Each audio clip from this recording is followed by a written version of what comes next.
It is our LandryFootball.com report with Chris Landry. If you want that latest scouting report, a unique perspective, as I try to describe it, gives you a scouting perspective. He is a former coach, a scout, an administrator, provides a very unique perspective into college football. Chris, I hope you've had a great week. Welcome into the game in Tuscaloosa. I have had a good week, a busy week, obviously, with the college and the NFL underway, so a lot of film work, but always great to be with you and talking football. Yeah, and I want to say this, and I was going to call you and tell you, I always go back and try to listen to our interviews again and try to get a lot of insight, but I've really enjoyed talking with you throughout these few weeks, and I'm excited about the season as we continue to do this each and every Wednesday at 4 o'clock. Just giving us a unique perspective. You know, we talk to a lot of different analysts, but you provide that unique perspective in breaking down in football in the way that you see it. I'd love to go back and get your thoughts. Even though it was Fresno State, what did you see from the Crimson Tide against an inferior competition here in Tuscaloosa? Well, I thought they obviously, like in most games, you see some good things. I thought Jalen Hurts was effective running the football. Obviously, I thought defensively, they got challenged a little bit by some looks. Now they weren't challenged physically, and I think there's some learning that can come out of the game in terms of some of the looks that they were able to give them. That's a little bit different, and they need some work, I think, still to develop that elite pass rusher when they need to. I think at this point, at this stage of the season, I should say, they're relying a little bit of more manufactured pressure than guys that can win individually one-on-one on a consistent basis. But I think it's coming on offense. Still needs, I think, more development with the passing game. But the one thing that I'm noticing is we talked about through the summer in our few visits is kind of the calling home or the coming home of, hey, we're going to win games, control games at the line of scrimmage, and we're not going to jeopardize that in the future because let's call it what it is. Most of the games that they're going to play last week, this week, and even into some of the SEC schedule, Alabama's going to win even if they don't play their best ball. But what is important, I think, is to challenge your team to play through opponents, to get better, to challenge yourself so that when you get into that game, wherever it may be, maybe there's only one game during the regular season that's a real challenge, I don't know, time will tell, that you're able to call upon certain aspects of your game that you're not having to do right now. And I think that I'm starting to see a little bit of that. I mean, it wasn't, when I broke down the tape, it wasn't the cleanest performance, but yet a dominant performance in a lot of ways. I thought Jalen Hurts was spectacular in his ability to be able to pick and choose his spots, and obviously he's become, the fourth runner, in their running back rotation, if you will. And he's going to be very tough to defend by most people, and I think if you utilize that, there will be some opportunities to make some big plays in the passing game, and I think going forward we'll see some of that. Chris, let me go back here just for a couple of minutes. I'm going to ask you from a coaching perspective, how much of a debate goes into game plan that you want to hold some of those plays back, but you also want to practice them against live action, but you also want to save them for future, competition, future games, that you sort of keep those rook cards in your back pocket? What's that debate like inside that game planning room when they look at what plays they want to try to run? Well, it's not much of a debate at all, because as you put your game plan together, you look at your opponent, and your game plan, your basically your playbook has a lot of different pockets to it, to where you look at your opponent and you take out certain things that are going to fit, kind of like going into your closet. In the middle of the summer, you're not going to go in and go for the sweaters and the overcoats. You're going to go for the stuff that's going to, the Bermuda shorts or what have you, and vice versa. So what you do in your playbook is what's going to be the fit here. And then also, what would we like to work on in this game? It's not a practice, but there's certain things you can work on. For example, there's certain things that a Fresno State or a Colorado State may do that is similar to what maybe a Vanderbilt or an Ole Miss or an LSU might do. And you will put certain things in without introducing it as, hey, we're going to work on this a little bit so that we can get ready for LSU. You put it in as stuff that you're working against this week's opponent, and you get them to work on it in practice. As you go through practice, you start to take things out or add things in based upon how well you're executing it. If you're having a hard time executing something, Ryan, I don't give a darn what it is and how good of a fit it would be. Again, you better drop that out, because if you can't execute it, it's not working. So work on the things and try to get as much things incorporated that you can use. But then as you go through the week, you're siphoning out. You're taking things out of the game plan based upon how you're practicing it. Here's my theory on the holding back stuff. First of all, you've got a lot of stuff that you can run. And I don't believe in holding back. I don't believe in that theory. In fact, I believe in the opposite. I believe in showing people a lot and making them work on a lot, renting space in their mind as coaches. And then what I like to do is do different things out of similar looks. So if you're going to run a certain play out of a certain formation, then I want to show that, and I want to be able to, when they see it the next time, we're going to do something different out of that look. So you never run out of plays, or you never run out of things that are going to be, hey, boy, we better save this. Yeah, there's certain situations, 2-point plays and in certain situations that you think are good fits. But you don't have a shortage of plays that you want to run. The season, 5 seasons, 8 seasons are not long enough to run everything that you'd want to run. So I like to run it out there, Ryan. I like to make the opposing defense and offense, the opponent, see it. And then, it's on tape. Now it's kind of like setting the hook, so to speak, so that, now when we get in that same situation and give them that same look, they're going to anticipate, because this is part of what you do when you're self-scout, they're going to anticipate that this is what we're going to run, this type of blitz in this situation. We'll run this type of coverage, or we're going to run this type of route on offense in this look. But then you do something different. That's where I think you can have an advantage. So in essence, I like to show it and plant the bait, and then I like to be able to hook them when I get a chance to plant. That's just my feeling and the way I've always approached it. We're talking to Chris Landry, LandryFootball.com, the report right here on Tide 102.9 and 100.9 of the all-new Tide 102.9 app. Chris, let me go back here just for a couple of minutes, because one play that really grabbed my attention that was a unique formation was the touchdown to the tight end, but they had 2 tight ends on that right side, so they went double there. Now, you could call him an H, but really they lined up with Irv Smith and also Hell Henniges there, and you could have thrown to either one of those guys. Both of them were wide open for the touchdown. Yeah, absolutely. And what it does, it helps to dictate the coverage, and then obviously give you some options on the back end. But what it does, it forces the hand of the defense, and it gives you something to, again, it's something on tape that, well, what are they going to do? Well, this is what they did. But there are other things. As a perfect example, that play, there'll be about 8 or 9 variations off that formation of what they can do and run out of it. So by showing that, there's a lot of things run-wise and pass-wise that they can do out of it. And I think it is a good set. I think you want to have that, what we call the heavy jumbo package when you have 2 tight ends, even though, again, as you mentioned, one of them's lined up as an H in a slot.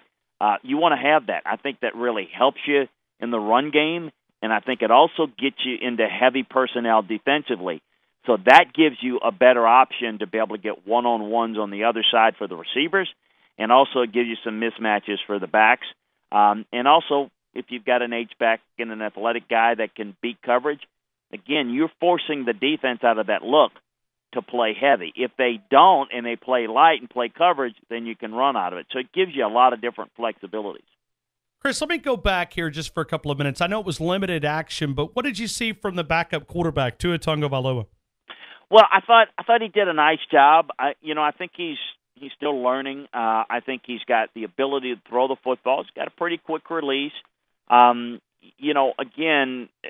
it's difficult for him with limited action to be able to understand coverages to the degree that you need to and be able to make some adjustments. It's also a byproduct of how they're going to run their offense here. They're going to be conservative by design because the only real way that Alabama is going to put most of their games, if any of them, in harm's way is if they turn the football over.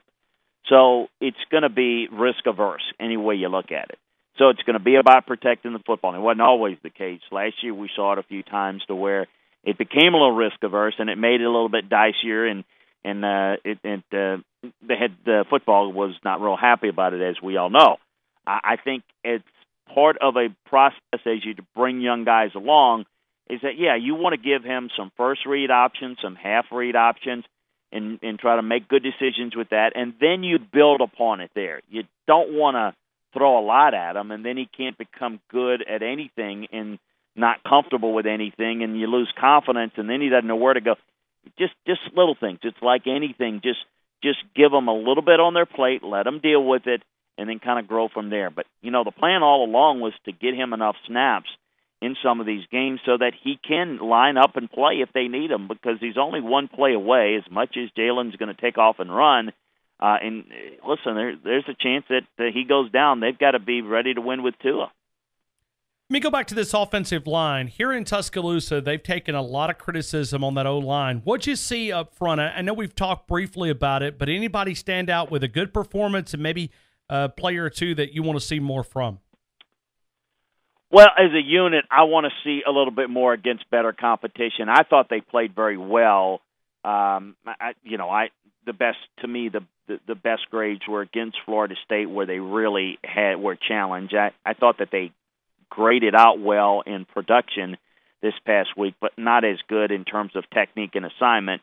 That's always a frustration as a coach, but they were physically more dominant, and listen, it's human nature. You tend to get a little bit sloppy with your technique when you're that much better than who you're going up against, but that wasn't the case against Florida State. I thought they played pretty well. I think it's a good unit, but I think it's still a work in progress in terms of technique, and particularly teams that are going to throw a lot at them in terms of blitzes, how they communicate and adjust. That's not something they've seen yet, but they will going forward, and I think they're working and progressing pretty nicely. I think the interior of the offensive line's graded out a little bit better, but they have a little bit easier job from an athletic standpoint, but they have a tougher job from a mental standpoint picking things up. Let me ask you, what do you see from that defensive line? When we talk about Payne and Raekwon Davis, you look at Joshua Frazier, what do you see on that D-line?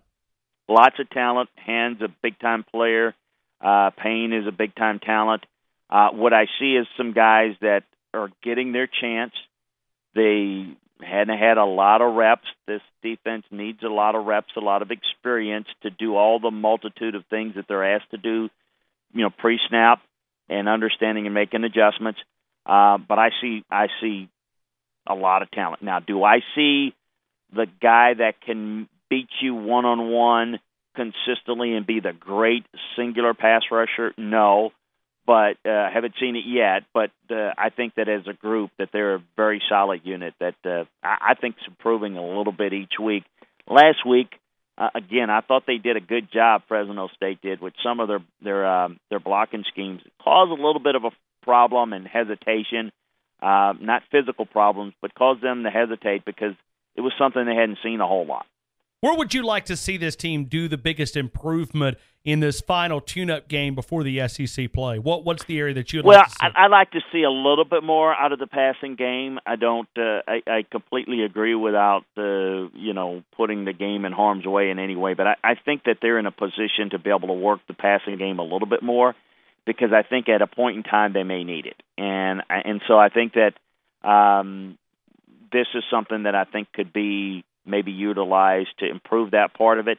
I think defensively, I think the pass rush, the base rush, is something that I'd like to see more consistency out of. I think Nick would too. Chris, as we look around SEC play, who poses the biggest threat to Alabama in the Southeastern Conference? Well, it's so early. I don't see a clear number two, and we're going to start to learn a little bit more this week. I know LSU's played well, and again, a lot of these teams haven't played tough competition. I think LSU's defense is very good, but they're young. But they've been successful. I want to see them this week against Mississippi State and Starkville. Offensively, hadn't really been challenged. How much better? Don't know. Love this Georgia defense. Kirby is putting together a defense. He's not there yet, but it's a defense that's a mini Alabama. I mean, it's really good. But offensively, They've got a ways to go. The West is a mess right now. Auburn is their offense is a disaster area. They're trying to run an offense that really doesn't fit their quarterback, and it's a problem. You got Arkansas that doesn't have playmakers, and they can't run the football as well as they need to. A&M, is very there's just not a lot of answers. In the East, well, Florida just played the one game, and they are struggling on offense. And just Tennessee is very fortunate to win against Georgia Tech. So I would say at this point, I would have to give you LSU. They played Alabama the best in conference in recent years, and that's the best I can give right now until I see a little bit more. And, of course, they don't play Georgia unless it's in the championship game. So that's kind of how I would see it right now, and at least of the film of the games that these teams have played. Chris, I'm not going to try to misquote you, but I'm going to at least paraphrase what you said last week. You said you watched the Auburn game against Georgia Southern, and you said, it looked okay, but then when you went back and graded it out, you had major concerns about that offensive line because you talked about, I went back, I slowed it down, I watched it. I didn't like the way they played against Georgia Southern. That showed up in Clemson, South Carolina. Yeah, it was really bad against Clemson, against that defensive front. That's awfully good. They couldn't pass protect. They're trying to. They've got a quarterback that they're trying to run an offense that really he doesn't fit, and you've got to have a pocket for a guy like that to operate. They were not successful in doing that. Furthermore, to complicate matters, their receivers could not get open. They could not get off coverage. So it's a problem, and it's not an easy fix. Jarrett's a solid player, but again, you've got to have an offense. You've got to run spread. You've got to run the pocket. You've got to get the ball out quickly. None of the things that they really do, and it's just a little bewildering to figure out exactly what they're thinking. In essence, there are different ways to do it, Ryan, but it just doesn't make a whole lot of sense, at least where they're going. I can tell you for certain that this is Chip Lindsey running Gus Malzahn's offense. And to some degree, listen, I understand it. His job is going to be on the line, and he wants to run it like he wants to run it. That's understandable, but they've got a lot of work to do because they're going to face some defenses that are pretty good. Georgia's defense is pretty good. LSU's defense is pretty good. They got a lot of work to go, or else that loss last week won't be the only one. Chris, when you look at – let's go back to Auburn here just for a couple of minutes. I'm a little bit shocked because I was hard on Kevin Steele, but he in 2 years has got that defense playing championship caliber defense. I mean, that's championship defense there. Let me tell you, they played a very athletic Clemson offense, and they kept them in the game. And their offense couldn't bust a grape, but their defense kept them in the game, and they are good. And I know a lot of what the game plan was for Auburn going into Clemson was we're going to run the football. Well, they get some injuries, and all of a sudden their power element was gone, and then you get behind a little bit, can't pass protect, and it was a disaster. But they've got to find a way to run the football on offense because their defense is good. And I think Kevin's a good coach, and I think he's done a pretty good job wherever he's been in the roles that he's been asked to do, and I think he's done a good job for him. And it's unfortunate that their offense is so far behind the eight ball right now. Chris, as we move forward, let me go to this Colorado State team. They have explosive offense. I don't think they'll come into Tuscaloosa and give a lot of trouble to Alabama, but they come in with a lot of chances. Will Friend is somebody that played at Alabama. He's the offensive coordinator. We're familiar with Mike Bobo. He's going to bring in an offense that knows how to pick up yardage. What is the strategy going into your final tune-up game before Vanderbilt? Well, you're right about Colorado State. I actually think that they're right there with Boise and San Diego State, who upset Arizona State this past weekend, as the best program in the Mountain West this year. I think they're really good. You mentioned Gallup. Jake Bennett, the center, is a pretty good player. They've got Josh Watson's a good player. They've got some good players. One of the things that Mike Bobo likes to do, and he's done a really good job with it, is he likes to get Nick Stevens in a rhythm. The passing game, I expect that they're going to work the screen game, the short passing game, get the ball out quickly, and try to sustain and get Alabama to run a little bit on that side of the ball. Defensively, there's no question. They're going to load the box. People come in, every defensive coach comes in, and they say, against Alabama's offense, what we got to try to do is load the box and stop the run. That's the quickest way to face death on the football field against Alabama, is if you allow them to run the football. You've got a better chance of beating them if you force them to throw the football. You've got a fighting chance there, be it as small as it might be. You've got a fighting chance where you really don't have a chance if you can't stop the run. So they're going to load the box and try to force them to the air and try to force some throws out a little quickly and make a play on the football and take your chances. You got to beat Alabama on special teams. You've got to find a way to flip the field a couple of times in the game. You got to finish a +2 in the turnover margin. That's the formula that Mike is going in saying what we've got to do. We've got to find a way to win those little individual matchups, and if we can do that, then that gives us the best chance to be competitive in the game. How big of a test is this? And I know this is outside of the SEC, but Clemson traveling up to Louisville to take on Lamar Jackson and that high explosive offense. So what are you watching in this game? What grabs your attention? You know, I just want to see I don't think this Louisville team is as good. You know, obviously the quarterback is great, and he's so dynamic. To me, you know, it's a lot like watching a basketball game with a great player without not a lot of complementary pieces. But, you know, in football, it's impressive what he's doing, being able to extend plays, make big-time plays when they absolutely need it. But I think that Clemson's a much better team. I think they find a way to corral them enough. I just don't see how Louisville is able to stop this Clemson offense. I think they run the football right at him, shorten the game, reduce the possessions that he has. I like Clemson here, and I like them going away. Yeah, Chris Landry, LandryFootball.com. Hey, Chris, invite people to connect with you, not only on the Twitter account, and I'll talk about that, Landry Football. You can connect with him there, but LandryFootball.com. Let me talk about this when we talk about the website. Invite people how they can connect and get a lot more information. Well, you know, certainly we started the website to provide a fan a viewpoint of the game from a coaching and scouting perspective. So we break down the college game, the NFL game from inside the film room.